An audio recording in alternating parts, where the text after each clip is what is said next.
What's up, guys? Thomas here from Nature Spirit again. And on this one, we're going to be doing a bonefish pattern I used to tie commercially that I ended up calling the Christmas Island Killer. And this is going to be tied on a partridge saltwater shrimp number 6. So let's go ahead and get into it. Because I want this to be lighter, of course I'm going to use white thread or a tan thread. I'm going to go with white on this one. Kind of get my thread started right there, and I'm going to build a little ridge kind of where I want my eyes to go. And I'm going to use a dumbbell, like a really small brass dumbbell, or I'm going to use bead chain on this guy. And I do want some space between the eye of the hook and my dumbbell.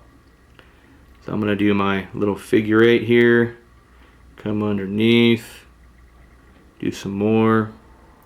Make sure that's good and secure. There we go. Now with this hook, it's got a bit of a straight shank and that has a real long bend coming back. I want it to be parallel, perfectly horizontal, and then I'm going to bring my thread back to where it is above the barb of the hook. So that when I lay it flat, it should be right on the point of the barb. That's going to keep me from going too far down, but it's going to bring me down enough to do what I need it to do. The first material we're going to use is Disco Dub in Pearl Gold. So we're just going to take a little bit of this out. Now this stuff is a really nice fine flash. We love it because it's also got some length to it. And I can do this. I'm going to tie it in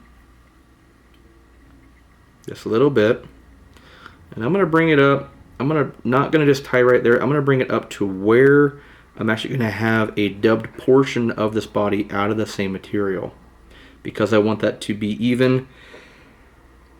I'm going to tie it upwards, and then I'm going to pull it back, tie it down, because we're going to put a tail on this guy, and our tail is going to be our flash. And then I'm going to come back a little bit, depending on how long you want your tail, and give it a snip, and I got this nice fluff of flash for a tail. Then I can just take the remainder, twist it on, and then I've got my little flashy underbody here.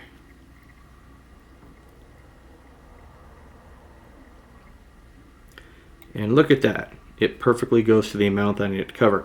The nice thing about this pearl version of this dubbing, we have 3 different kinds, a green, a purple, and a gold in the pearl. And what that does is, depending on what thread color you want to use, wrapping that over, you're going to get a hue of that color to come through. So if you want to give it a little more of a tan consistency on the body piece, use a tan thread. If you want to go bright green, use green. So, but we want it to be white as possible, so we're using white thread today. And now we're going to switch over and go to, this is probably one of my favorite dubbings. That's our monster bush fur dubbing. This is in the rusty golden tan. We're going to pull a little bit of this out. I love this stuff when I want a real shaggy body, because it is majority Angora goat or our African goat.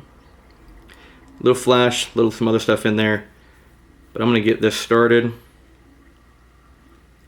And then I'm going to twist it tight up top, bring it up, get a couple wraps going, and I want this to be kind of shaggy, so I'm going to pull it down and then just twist from the bottom so I can get a shaggy look to the dubbing. All the fibers will sit out. Not going to be as shaggy as putting in a dubbing loop, because I don't want it to be that shaggy, but I do want fibers coming off this dubbing. There we go. And the stuff that's really long, we'll just come back and give it a little trim so it's not going too crazy. But we do have this nice shaggy look. Okay, next we're going to go to a new product that we've come out with, and that is our Disco Living Legs. These ones actually have a texture to them, and you can see that ridging on there to give that texture. This is the bone white, and we're just going to take one leg off, cut it in half. We're going to apply 1/2 to each side. So I'm going to come up, make sure it's even, and just fill it right there. Do the same with the other side. I'm using the leg to position. I'm not trying to tie it down. Just by doing that little hooking method, I can put them right where I need them to be. A couple wraps to secure it down. Bring my thread forward in front of them. And just remember, I'm going to take my legs. I'm going to make them a little more even. I got that real long one. There we go. Then I'm going to take more of the monster bush fur dubbing. And we're going to wrap it in front of the legs to help push them back. And then go around the eyes. So I'll pull legs back, get a 1, 2, get a little wrap there. And then we'll do that same shaggy trick. And see, they're not coming back quite yet, so we'll get another wrap in there. There we go, now they're pointing backwards.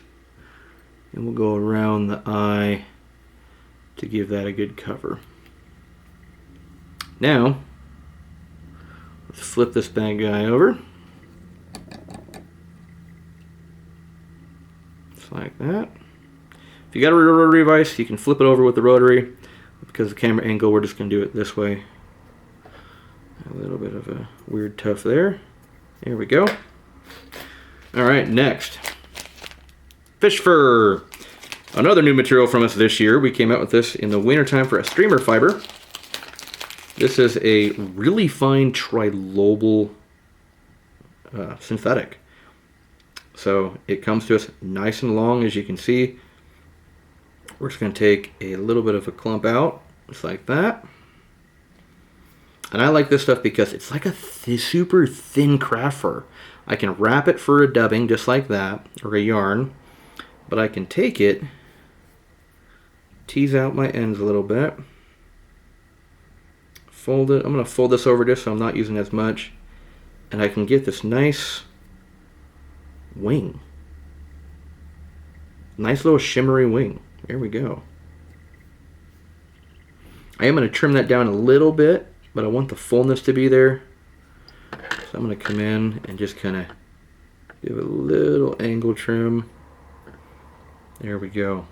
And that's actually going to help me cover that hook up so it's not visible. We'll trim that really close. There we go. And we're going to cover that down, building a little head. And the last thing I want to do is I'm going to take some bleached deer. This is a spinning deer. I've also used elk, bleached cow elk specifically, because I do want some flare. And on this one, because it's a little bit bigger, I'm going to leave my tips uneven. I'm not going to stack it. But I'm going to take this little clump here. I'm going to knock out all the small hair, get the fuzz out of there. And I can do a little hand stack just by doing that, pushing it against my palm. And I've got a fairly even stacked clump of hair. I'm going to come in, I'm going to bring my tips right about to the point of the hook. Push it down, give it 1, 2, go tight, 3, 4, 5, and 6. I'm going to pull this. I'm not going to cut it super short because I do want this little fin. So I'm going to put it at an angle, rest it against the eye of the hook, and trim. It's basically kind of like doing a caddis wing, where I've got that little piece that looks like a head. So I've got my wraps down, come up here, we're just going to do a whip finish.